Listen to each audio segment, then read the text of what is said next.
The idea of suspending funding for the primary aid agency in the West Bank, it's horrific. And it was clearly done. I mean, let me put it this way. There is no doubt that Israel has had a long-term agenda of getting rid of UNRWA, or the UN Relief and Works Agency. This agency has something like 35,000 employees. And the accusation is that 12 of them, maybe it's 13, depending on who you talk to, or I should say, in Gaza, sorry, it's 13,000 workers. The agency, the idea of 12 people participating in the attack on October 7th, the idea that you would hold the whole agency responsible for that is just shocking. We certainly had more than 12 law enforcement officials involved in January 6th, but we're not shutting down those police departments. I don't know how many times a month we hear of a couple of cops who are dirty, and we don't shut down police departments. We don't find people in governments who are corrupt and shut down the government. I mean, it's just absurd. It's just completely absurd. There's been a longstanding agenda by the Israelis to figure out a way of shutting down the UN Relief Works Agency. We should say that something like 35-40% of Palestinians in Gaza are now being housed at UNRWA facilities because they have no homes. The vast majority of Gazans are getting their water and any food supplies from this agency. It is UNRWA shares the list of all its staff with host countries every year, including Israel. This agency, we should say, was started in 1949 in the wake of the development of 700,000 Palestinian refugees because of Israel's colonization of that area and essentially ejection of Palestinians at that time. And the idea that this agency can't function, they've lost 150 of their workers in Israeli attacks. It's just, it's incredible. It Hamza really is. Syed, who's the co-host of New York Times Trojan Horse Affair podcast, points out that up to the night before the ICJ ruling, the most serious claim about UNRWA was that some staffers had praised the October 7th attacks online.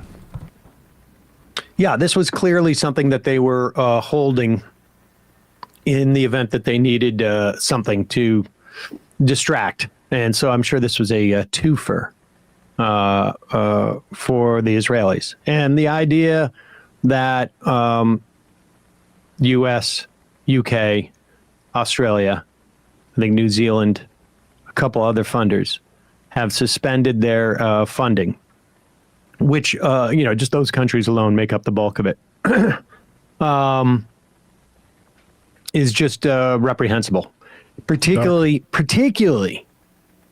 moments after the International Court of Justice says that Israel has a responsibility, in addition to preventing their soldiers from committing genocide, to provide aid for Gazans and allow aid to flow to Gaza. And moments later, the chief mechanism to distribute that aid, to organize that aid, to provide that aid is defunded. That's quite a coincidence. and on incredibly thin grounds. Meanwhile, as Joe Biden gets more and more pressure to do something other than completely support Israel's assault on Gaza and defunding the chief aid agency providing aid to Palestinians in Gaza, 1,000 black pastors came out calling on Joe Biden to call for a ceasefire. Increasingly, the Biden administration is starting to realize that like they can't even get any local leaders of Muslim Arab communities in Michigan to meet. They can't even get them to meet with the Biden administration, which is, and again, 150,000, I think, Muslim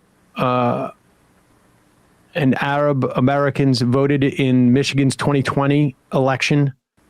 They broke pretty heavily for Biden. This is a state that in the past it's been, tens of thousands, not even, of people who made the difference in the election in 2016, 2020, a little bit larger margin. Nevertheless, the Biden administration is starting to feel the pressure. And I don't know whose idea it was to send out Nancy Pelosi to talk about this stuff. My guess is it was Nancy Pelosi's idea. But who knows? Here she is on yesterday, Sunday, with Dana Bash. And this is, let's listen to this clip. One of the challenges that Democrats might have in organizing is some anger in some corners of the progressive movement over Joe Biden's support for Israel in its war against Hamas terrorists. How concerned are you, especially given the fact that we have seen protesters over and over and over at his events? How concerned are you that young people, Arab Americans, progressives, I'm not suggesting that they're going to go vote for Donald Trump, but how concerned are you that they might just stay home? Well, let me just say this, because I've been the recipient of their, shall we say, exuberances in this regard recently. Did you catch what she almost said there? She almost said, I've been the victim. I've been the recipient. Go back. It gives you a sense of her mindset. This is someone, incidentally, who has been very, very well compensated for her job as a congresswoman over the years, in the form of what many would describe as insider trading. In fact, she essentially doomed the bill that would have prevented congresspeople from trading stocks. But if you follow, you're playing a game called capitalism. Exactly. If you follow Unusual Whales on Twitter, you would find that if you wanted to engage in some form of day trading, if you just shadowed her trades, you would do quite Pelosi well. Index. Yeah. But just go back just a sec. So you can hear her say victim, recipient. Over and over at his events. How concerned are you that young people, Arab Americans, progressives, I'm not suggesting that they're going to go vote for Donald Trump, but how concerned are you that they might just stay home? Well, let me just say this, because I've been the recipient of their, shall we say, exuberances in this regard as recently as in Seattle on Thursday, unfortunately, wanted to disrupt our very exciting Democratic meeting there. They're in front of my house all the time. So I have a feeling for what feelings they have. But we have to think about what we're doing. And what we have to do is try to stop the suffering in Gaza. This is women and children, people who don't have a place to go. So let's address that. But for them to call for a ceasefire is Mr. Putin's message.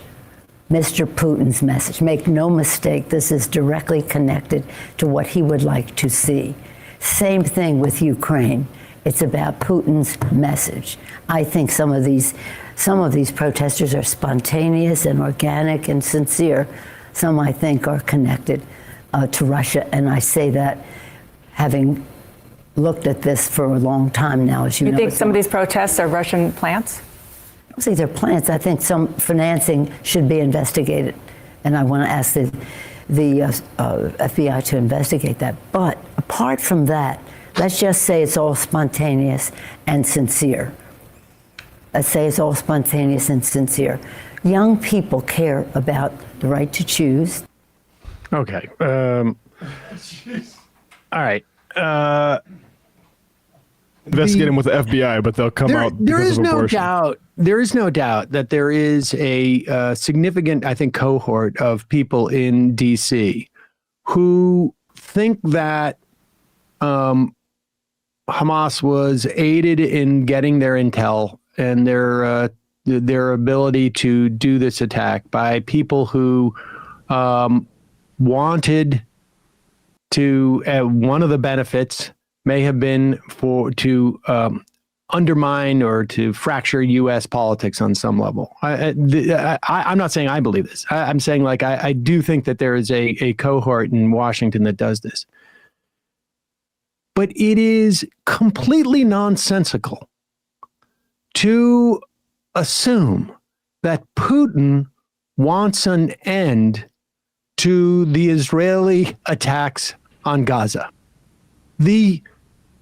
One of the biggest, I think, geopolitical benefits that has accrued to anyone's agenda in this attack, both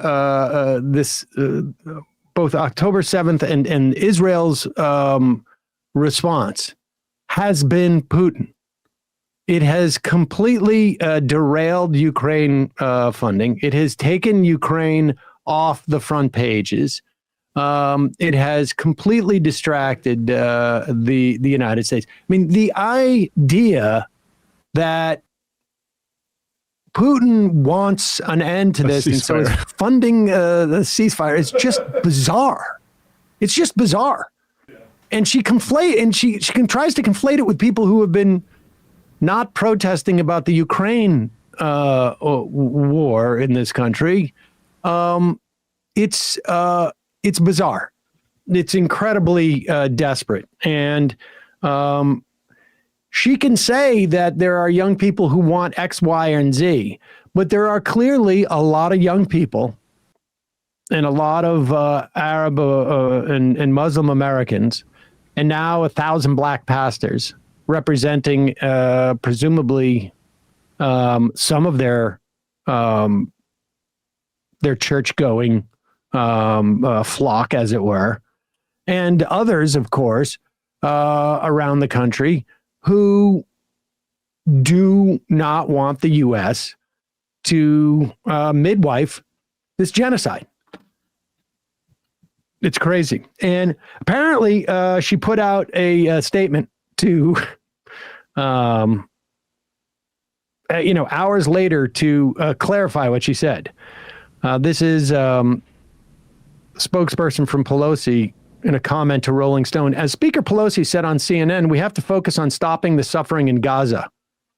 And she will continue demanding all the hostages be freed now. You know what else might help at least not increase the suffering would be to cut off the support for all the aid agencies there. Yeah. It's always weird when the staff comes out with, well, this is what to use the North Korean phrase dotard actually meant, is something that we can actually defend.